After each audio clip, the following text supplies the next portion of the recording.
हाय। आज हम लोग देखने वाले हैं ITR-4 कैसे फाइल करते हैं। ITR-4 वैसे बिजनेसमैन के लिए है। जो भी बिजनेस, एक तो था ITR-1 जो हम लोगों ने ITR-1 और 2 सैलरी के लिए, ITR-4 है बिजनेस के लिए। यहां पे जो भी बिजनेस 1 करोड़ के अंदर है, जो भी नॉन ऑडिट है और अंडर सेक्शन 44AD में अपना इनकम टैक्स रिटर्न फाइल करना चाहते हैं। अंडर सेक्शन 44AD ये कहता है कि यदि आप जो भी गवर्नमेंट ने लिमिट तय कर दी है, जैसे 8% के ऊपर कैश ट्रांजैक्शन पर और 6% के ऊपर आपको बैंकिंग ट्रांजैक्शन के ऊपर प्रॉफिट दिखाना है, यदि आप वो दिखा देते हैं तो आपको बुक्स ऑफ अकाउंट मेंटेन करने की जरूरत नहीं है। तो इनकम टैक्स फाइल करने के लिए सबसे पहले आपको लॉगिन होना पड़ेगा।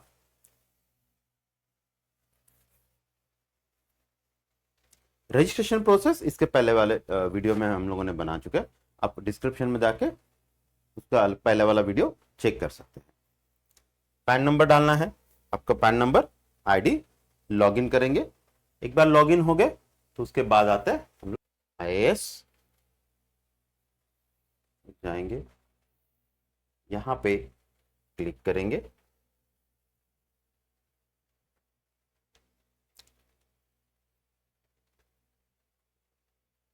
अब आगे यहां पे समरी मिलेगी हमें,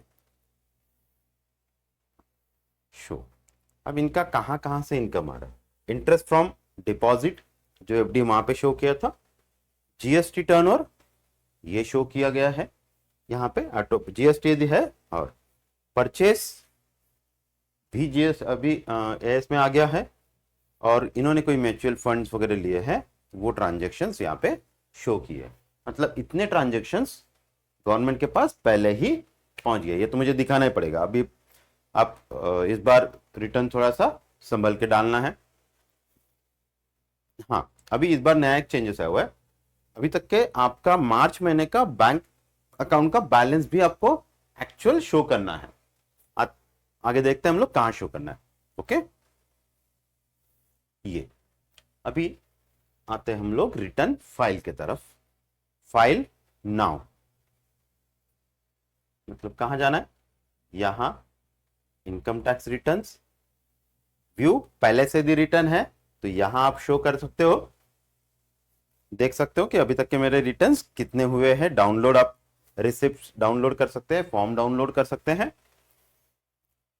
और नया रिटर्न इस साल का डालना है तो आपको इनकम टैक्स रिटर्न्स और फाइल इनकम टैक्स, यहां पे सिलेक्ट आपका फाइनेंशियल ईयर, और यदि ये ऑफलाइन, अभी ऑनलाइन और ऑफलाइन, ऑफलाइन मतलब आप एक्सेल यूटिलिटी के थ्रू फाइल अपलोड कर सकते हैं। हम लोग जाएंगे यहां और कंटिन्यू, स्टार्ट न्यू फाइलिंग। अभी हम लोग एक्चुअल में किस तरीके से स्टेप बाय स्टेप इसका प्रोसेस देख लेते हैं। ठीक है, तो आइए देखते हैं अभी स्टेप बाय स्टेप कैसे हम लोग एक एक स्टेप, एक एक पॉइंट्स को हम लोग देख पाएंगे। यहां पर इंडिविजुअल, फिर से एक बार देख लेते हैं। इनकम टैक्स रिटर्न, यहां पे इंडिविजुअल पे क्लिक करेंगे, प्रोसीड। ITR आपका कौन सा करना है, अभी तो 2 ही डिस्प्ले हो रहा है, अब 3 4 और आएंगे, 2 और 3 आने के हैं, 4 क्योंकि हम लोग बिजनेस का कर रहे हैं। प्रोसीड, यहाँ पे अभी यहाँ पे बाय डिफॉल्ट न्यू रिज्यूम में ही जाने वाला है, इसलिए ओल्ड के आपको कोई डिडक्शन अलाउ नहीं होंगे। यहाँ आते, लेट्स स्टार्टेड। हाँ, आप कौन से सेक्शंस क्यों रिटर्न फाइल करो, रीजन क्या है। वैसे तो मेरा टैक्स एग्जम्पशन लिमिट ओवर हो गया, यही मेरा मेन रीजन है।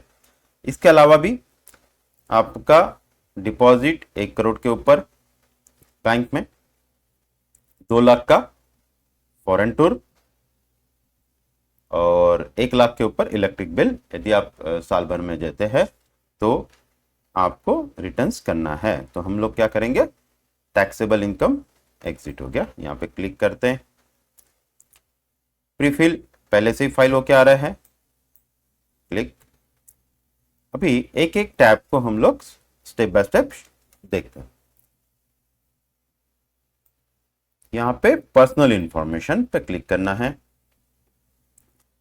यहां पे नाम आ गया, मोबाइल नंबर, ईमेल आईडी, ये सब चीजें उन्होंने ले ली है।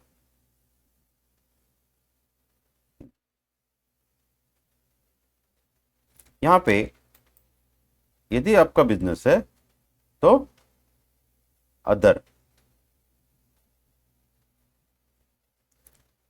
में डालेंगे। यदि आप ड्यू डेट के पहले इनकम टैक्स रिटर्न फाइल करते हैं तो ये सेक्शंस ऑटोमेटिक एक्टिवेट रहेगा। यदि ड्यू डेट के बाद डालते हो तो यहां पे टिक आ जाएगा। अभी तो हम लोग ड्यू डेट के पहले ही रिटर्न फाइल करें, तो यहां बाय डिफॉल्ट यहां पे न्यू रिज्यूम है। यदि आप इसको छोड़ के ओल्ड रिज्यूम में जाना चाहते हो तो आपको ये 10 ये फॉर्म फिल करना पड़ेगा, तो मुझे नहीं करना है, नॉट अप्लीकेबल करेंगे। तो यहां पे भी ओल्ड रिज्यूम नहीं करना है, नो। तो दोनों जगह नो ही रहेगा। अपना टैक्स कैलकुलेशन आप कर सकते हो, ओल्ड रिज्यूम और कंपैरिजन कर सकते हो, या ओल्ड कैसे रहेगा न्यू कैसे रहेगा, तो वो भी आप कंपेयर इसमें कर सकते हैं। कोई रिप्रेजेंटेटिव है तो उसका टिक कितना करना है, वैसे यहां पे नो ही रहेगा। बैंक डिटेल्स यदि नहीं है तो आपको ऐड करने पड़ सकते हैं। ऑलरेडी बैंक अपडेटेड है, यहाँ पे मुझे 2 बैंक और ऐड करनी है। इनका करंट अकाउंट अभी इस साल से यदि बिजनेस है तो करंट अकाउंट कंपलसरी है, और उसका लास्ट मार्च का जो क्लोजिंग बैलेंस होगा वो भी कंपलसरी बोला गया है। तो यहां पे मुझे अभी ऐड करना है। अभी फिलहाल हम लोग इससे काम चला लेते हैं, कंफर्म। तो ये पर्सनल इंफॉर्मेशन यहां पे टिक हो गई है। फिर आते ग्रॉस टोटल इनकम। अभी आपको कहां कहां से इनकम मिला है, तो वो एक 44AD सेक्शन ये बोलता है कि आप यहां पे एडिट करते हैं, हम लोग चले जाते हैं इसके अंदर।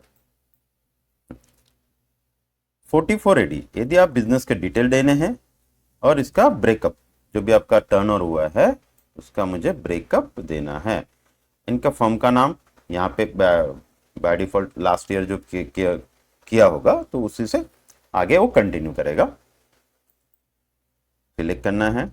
यहां पे मेन अपना थोड़ा सा वर्क बेटर होना चाहिए, नहीं तो यही गड़बड़ होगी। आपका पूरा कैश का टर्नओवर कितना है। अब ये टर्नओवर इनका जीएसटी नंबर होने के कारण इनका जीएसटी के सेल के साथ मैच होना बहुत जरूरी है, क्योंकि इनका जीएसटी टर्नओवर है। तो यदि मैं यहां डाल देता हूं, मैं अभी जीएसटी से मैच नहीं कर रहा हूं, आपको समझाने के लिए ये कर रहा हूं, पर आपको जीएसटी के साथ सेल टर्नओवर मैच करना है। समझ लो हम लोग 12,05,000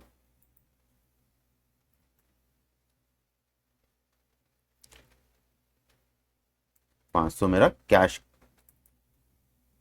12,15,700 मेरा कैश में ट्रांजेक्शन हुआ। तो हमें क्या करना है, जो कैश ट्रांजेक्शन हुआ उसका 6% के ऊपर मुझे यहां पे प्रॉफिट शो करना पड़ेगा। मतलब आप 12,06 के ऊपर कितना भी दिखा सकते हो, मैं यहां पे 2,40,890 कुछ दिखा रहा हूं। सेम आप ये जो बैंकिंग ट्रांजेक्शन है, सॉरी ये जो बैंकिंग ट्रांजेक्शन है आपका, इसका 6% के ऊपर ये वाला बैंक ट्रांजेक्शन।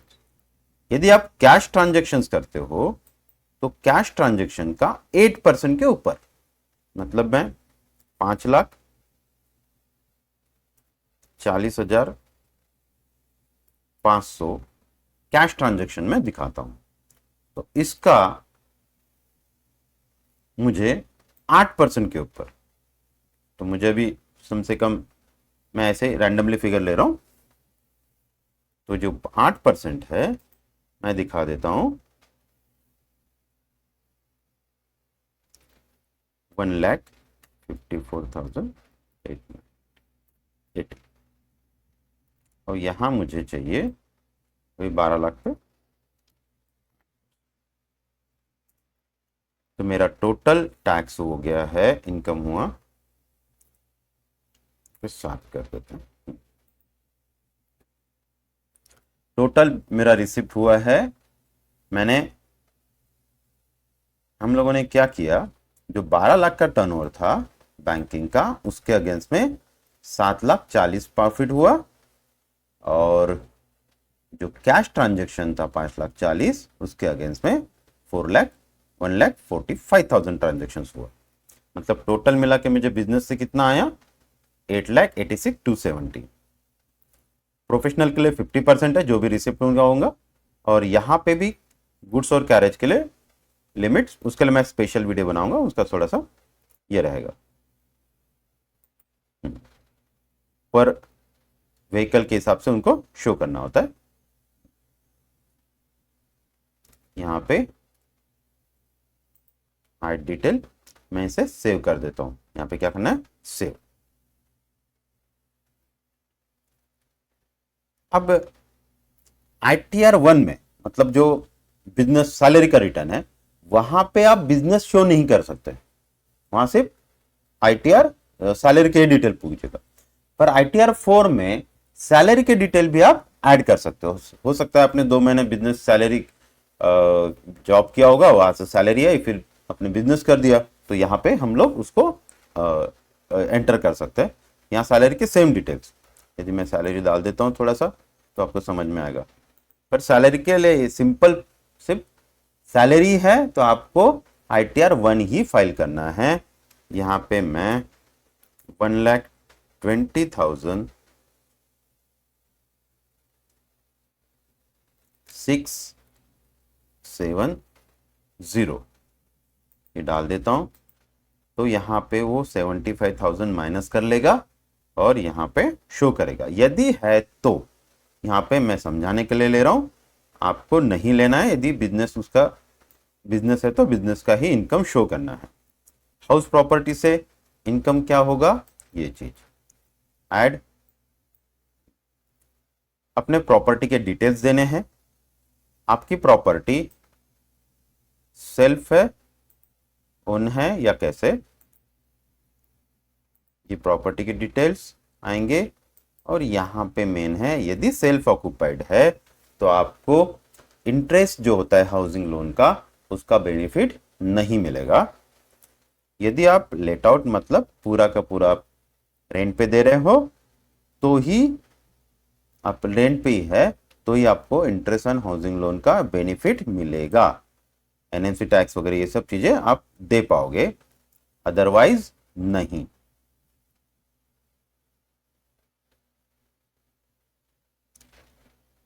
तो यहां पे मुझे पैक करना है। ये मेरे डिटेल्स, अभी मुझे रेंट का डिटेल्स नहीं डालना है। मतलब 10 लाख मेरा टोटल इनकम हो चुका है। ये तो ऑटो पॉपुलेट था। अदर सोर्सेस में कहां से आ गया, इंटरेस्ट फ्रॉम डिपॉजिट, जो हम लोगों ने 26AS में देखा था, वो ऑटोमेटिक यहाँ शो हो गया। इंटरेस्ट, इनकम टैक्स का जो रिफंड था, उसका इंटरेस्ट यहाँ पे शो हो गया, 300 रुपए ऑटोमेटिक हुआ। वो हम लोगों ने यहाँ पे ये पुटअप नहीं किया, वो 26AS में ऑटो पॉपुलेट हो जाएगा। यहाँ पे हम लोग कंफर्म करते, ये डिटेल्स आ गए। डिस्क्लोजर एग्जम्प्ट इनकम, यदि कोई इनकम ऐसा है जो आपका एग्जम्प्ट हो, पर यहाँ पे आप उसको शो जरूर करना है। यहाँ पे कुछ डिटेल्स गवर्नमेंट ने आपकी बैलेंस शीट के, यहाँ पे पूरा बैलेंस शीट का फॉर्मेट दिया हुआ है, पर आपको कंपलसरी 15, 19, 20, 21, 22, 15 मतलब आपका क्रेडिटर की अमाउंट आनी चाहिए, 19 मतलब इन्वेंट्री के अमाउंट देनी है आपको, 20 डेटर्स के डिटेल देने हैं, 21 बैंक्स के डिटेल कंपलसरी किए हैं इस बार से, या E22 मतलब कैश इन हैंड के डिटेल। बैलेंसेस, ये बैलेंसेस आपको कंपलसरी है। उसमें से भी इस बार से E21 मतलब बैंक के बैलेंसेस आपको कंपलसरी किए गए हैं। तो आपको इस डिटेल कंपलसरी है। तो आइए यहाँ पे कैसे पुट करते हैं हम लोग। यहाँ पे एडिट पे जाना है। यहाँ पे क्या क्या बोला है, क्रेडिटर्स। तो क्रेडिटर्स आपके पास यदि एक्चुअल है तो एक्चुअल पुटअप कीजिए, अदरवाइज जो भी आप कस्टमर बोलता है कि इतना डिटेल होगा, हो सकता है अंदाज से, तो वो भी कर सकते हैं। हम लोग अभी क्रेडिटर्स 85 कर देते हैं। वो बिजनेस के ऊपर भी डिपेंड करेगा। Fix asset, investment, inventory. यदि आपका स्टॉक बिजनेस सर्विस गुड्स का है तो कोई ना कोई इन्वेंट्री होगा ही। मैं 2,35,650 ये इन्वेंट्री ऐड कर रहा हूं। डेटर्स, एनी टाइम मेरा पैसा एक बिजनेस में स्टैंडर्ड कितना हो सकता है वो बिजनेस के ऊपर डिपेंड करेगा।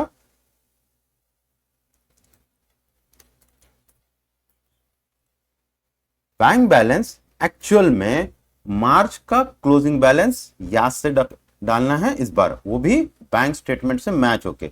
जो बैंक स्टेटमेंट हम लोगों ने पहले जोड़े हैं उससे ही आएगा। यदि आप बैंक बैलेंस यहाँ पे कुछ पीएनबी का डाल रहे हो, वहां पे पीएनबी अटैच ही नहीं है तो भी नहीं जमेगा। जो बैंक आपने जितने बैंक वहां जोड़े हैं उसमें से करंट अकाउंट का क्लोजिंग बैलेंस यहाँ पे शो होना चाहिए। तो हम लोग यहाँ पे एंटर कर देते, बैंक कैश इन हैंड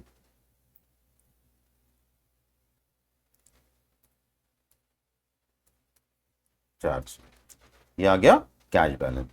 अब ये बैलेंस शीट जो डिफरेंस है ये एसेट इतना ही मुझे यहाँ पे ऐड कर देना है कैपिटल में। एटलीस्ट बेसिक डिटेल्स उसने आनी चाहिए। सेव,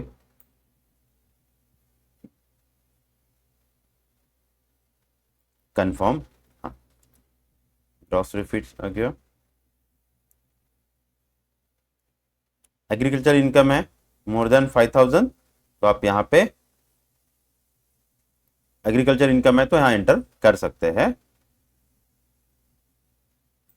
अब यहाँ पे जीएसटी का टर्नओवर मांगेगा, यहाँ पे जीएसटी के डिटेल्स आपको दिखेंगे। जीएसटी के जो बैंक आपका वहां पे टर्नओवर हुआ था वो यहाँ पे आपको पुटअप भी करना है।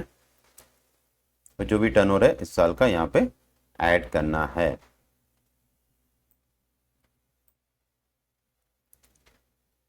कंफर्म, तब मेरा ये पार्ट हो गया। अब कैपिटल गेन के लिए यहाँ पे लॉन्ग टर्म कैपिटल गेन के लिए एक कॉलम हो रहा है, यहाँ पे जाते। अब मेरा कुछ डिटेल्स है, मैं कुछ परचेस करता हूँ शेयर्स और ये सब चीज़ें प्रॉपर्टी के लिए, तो मुझे यहाँ एंटर करनी है। अभी मेरे पास कुछ नहीं है, हम लोग यहाँ पे क्लिक कर देते हैं। वैसे डिडक्शन तो न्यू रिज्यूम में कुछ नहीं है, फिर भी देखते हैं। वही पेंशन स्कीम, अग्निपथ स्कीम और एनी अदर डिडक्शन में यहाँ अभी कुछ डिडक्शंस होंगे भी नहीं। तो यहाँ पे क्लिक, टैक्स पेड, इनका टीडीएस के थ्रू पैसा कटा हुआ है। जैसे टीडीएस, सैलरी तो है नहीं इसलिए सैलरी का टीडीएस नहीं कटा हुआ है। यहाँ पे भी इंटरेस्ट अदर देन सिक्योरिटी, यहाँ पे भी टीडीएस कुछ जो TDS interest other than security था वो आया हुआ है। तो यहाँ पे मुझे छेड़छाड़ नहीं करनी है। यदि ऑटो पॉपुलेटेड, हाँ यदि आपका कटा हुआ आपके पास सर्टिफिकेट है तो यहाँ पे ऐड कर सकते हैं, पर जरूरत नहीं पड़ेगी, अपने आप वो ऐड होके ही आएगा। और कोई टीडीएस नहीं, टीसीएस वो भी नहीं। हाँ एडवांस टैक्स यदि हम लोग कुछ भर देते हैं एडवांस टैक्स के रूल के हिसाब से तो यहाँ मुझे आएगा। यदि मुझे टैक्स पेएबल आता है तो मैं यहाँ पे सेल्फ चालान भी पे कर सकता हूँ। चालान कैसे पे करना है इसका भी मैंने एक वीडियो बनाया हुआ है, इसके पहले वाले वीडियो में आप देख सकते हैं। या इसका सिंपल प्रोसेस है, यदि टैक्स पेड आता है तो पे नाउ का बटन आएगा, वहां पे भी पे करके आ सकते हैं। यदि यहाँ पे टीडीएस पेमेंट आता है तो अभी पेमेंट नहीं आने वाला, क्योंकि हम लोग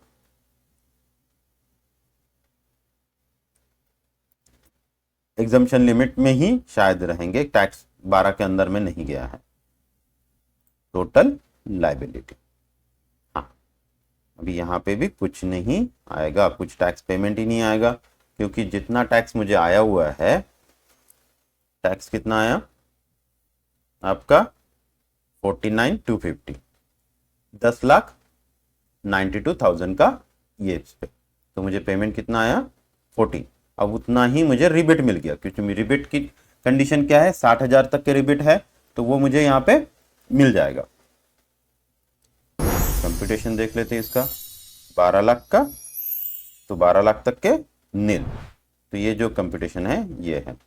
कैसे कैलकुलेट हुआ उसका कैलकुलेट भी करके दिया हुआ है, आप किसी को समझा सकते हैं। अभी हम लोग यहाँ पे कंफर्म कर देते हैं, प्रोसीड, वैलिडेट, कोई एरर है तो यहाँ पे फिर आपको दिखा दिया जाएगा पूरा समरी, प्रीव्यू एंड सबमिट। यहाँ पे जाएंगे, प्लेस नागपुर,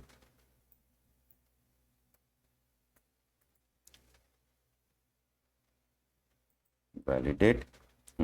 एक इशू है, मैं ये अभी सभी को आ रहा है, एड्रेस का, सेकेंडरी एड्रेस का कंपलसरी कर दिया है, तो बैक जाएंगे, फिर बैक जाना है, फिर बैक जाना है टू समरी। यहां पे जो था, यहां पे कॉन्टैक्ट डिटेल्स में एडिट करके हमें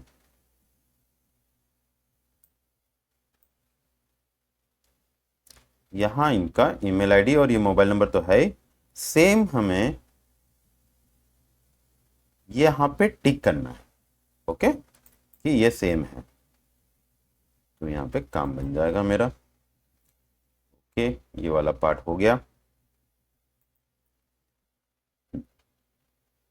वैलिडेशन। अभी फिर से वही चीज सब करनी पड़ेगी, प्रोसेस। अभी 0 आया था, हम लोग क्या करते हैं, अभी इसका मैं एक 2 लाख से प्रॉफिट बढ़ा देता हूं, देखते पेमेंट कैसे आएगा। ओके, शो डिटेल्स, यहां पे मैं इनका प्रॉफिट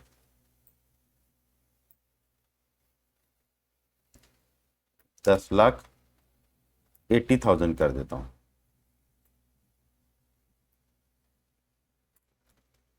अभी इसमें इनको प्रॉफिट आएगा, तो वहां कैसे शो होगा वो चेक कर लेते।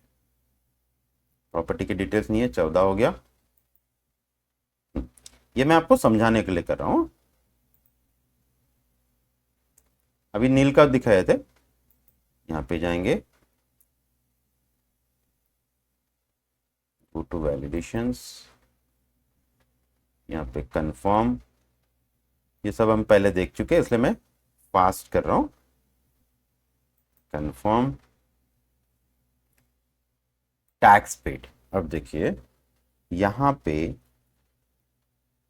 कितना आ रहा है, 16,000 का टैक्स पेड करना के लिए बोल रहा है। पहले उसमें रिफंड था, ये टीडीएस कटा हुआ है, तो ये मेरा टीडीएस है, तभी ये कंफर्म।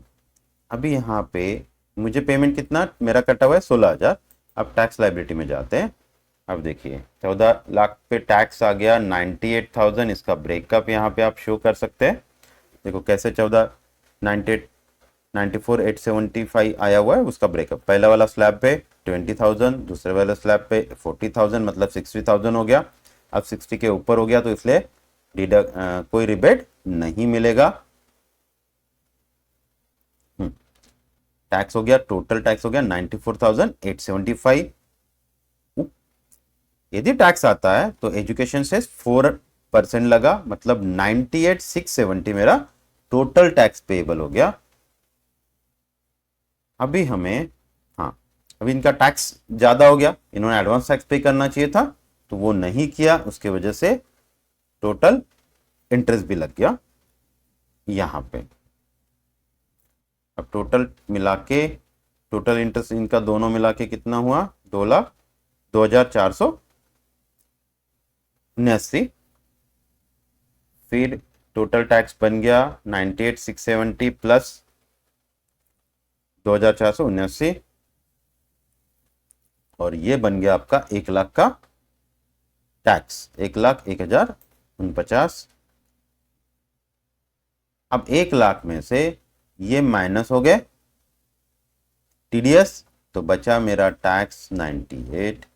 अब देखो यहाँ पे उन्होंने ब्रेकअप करके दे दिया है, मतलब 1 लाख के टैक्स में से टीडीएस माइनस होके मुझे 85,000 पे आएगा। अभी यहाँ पे नाउ का बटन दे दिया, पहले वाले नील में पे नाउ का बटन नहीं था। आप यहां से भी सीधा डायरेक्ट पेमेंट कर सकते हैं। पे कंफर्म करना है, कंटिन्यू में कराना है, और यहाँ पे आपको सेल्फ असेसमेंट करके कंटिन्यू पे जाना है, और ये पेमेंट आप कंटिन्यू कर लोगे तो सीधा बैंक पूछेगा, ये आ गया बैंक पे, और सीधा बैंक करके आपका ऑनलाइन जो भी नेट बैंकिंग है आप इसका पेमेंट कर सकते हैं। मैं यहाँ तक जाता हूँ, नेट बैंकिंग कंटिन्यू, ये आ गया बैंक पे। अब आगे यहाँ पे कंफर्म करना है पे नाउ, ठीक। तो हम लोग यहाँ से अभी बैक आते हैं, ये समझाने के लिए था आपसे। और जैसे आप बैंक पेमेंट कर दोगे तो ऑटोमेटिक वहाँ पे रिफ्लेक्ट हो जाएगा, आपको अलग से फिगर डालने की जरूरत नहीं पड़ेगी। नहीं भी हुआ रिफ्लेक्ट तो आपको कहाँ फिगर डालना है मैं समझा देता हूँ। यदि आपने पेमेंट कर दिया है और आपके पास नहीं है तो आप यहाँ पे उसके डिटेल्स ऐड कर सकते हैं।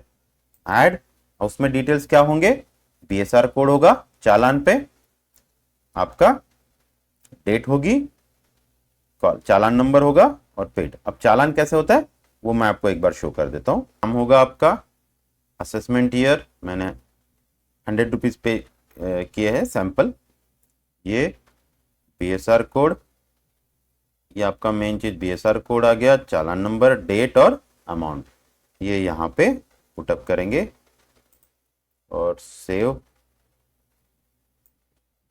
कर देंगे। अभी यहाँ कुछ नहीं है, इसके लिए बैक आते हैं,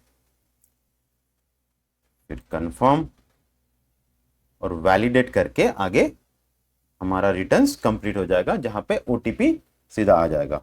अभी पेमेंट है इसलिए हम लोग वैलिडेशन पे जाएंगे नहीं, जब तक हम लोग पेमेंट नहीं करेंगे तो आगे का प्रोसेस स्टार्ट नहीं होगा। हम लोग इसको यहाँ पे प्रॉफिट कम करके ये कर लेते, क्रेडिट, फिर से वहीं जाएगा वो,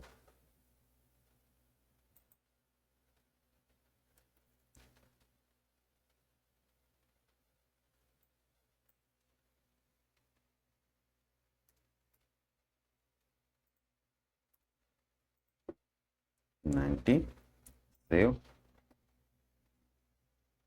यहाँ पे सेव, कंफर्म,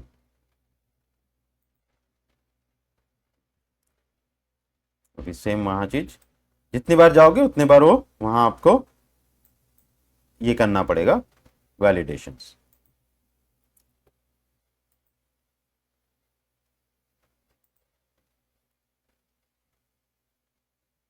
कंफर्म,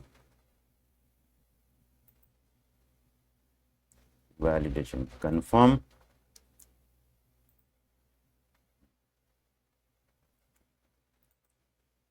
मैंने आपको दोनों तरीके से बता दिया। एक नील का रिटर्न अभी कैसे आगे जाएगा, और पेमेंट आएगा तो पेमेंट नाउ के बाद फिर यहां पे प्रोसीड टू वैलिडेशन, वेरिफिकेशन आ जाएगा। हम लोग इसको प्रीव्यू एंड सबमिट, यहां पे जाएंगे, क्लिक, और यहां पे प्रीव्यू, ये प्रीव्यू आ जाएगा, प्रोसीड टू वैलिडेशन। अब आपको प्रोसेस वेरिफिकेशन, अब यहाँ पे सिर्फ आपको क्या करना है, यहाँ पे क्लिक करना है और आगे कंटिन्यू करोगे तो आपका रिटर्न्स फाइल हो जाएगा, ओटीपी जाएगा।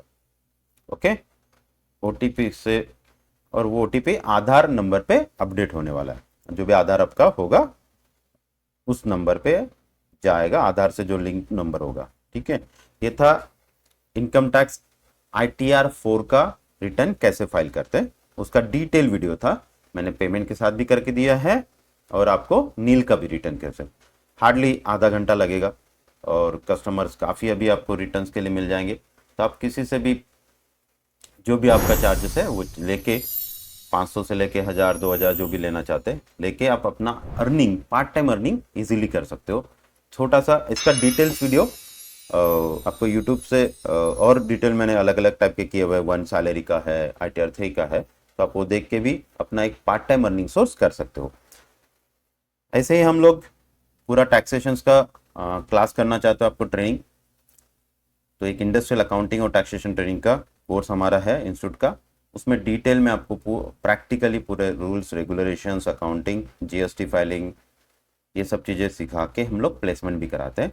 यदि आप वो चाहते हैं तो नीचे दिए गए एड्रेस पे संपर्क कर सकते हैं या नंबर से कम्युनिकेट कर सकते हैं। ऐसे ही वीडियो आप चाहते हो तो इसके लिए वीडियो यूट्यूब चैनल को सब्सक्राइब कीजिए। इंस्टा पे भी इसके डिटेल्स मिलते रहते हैं, तो आप इंस्टा पे भी फॉलो कर दीजिए। Thank you.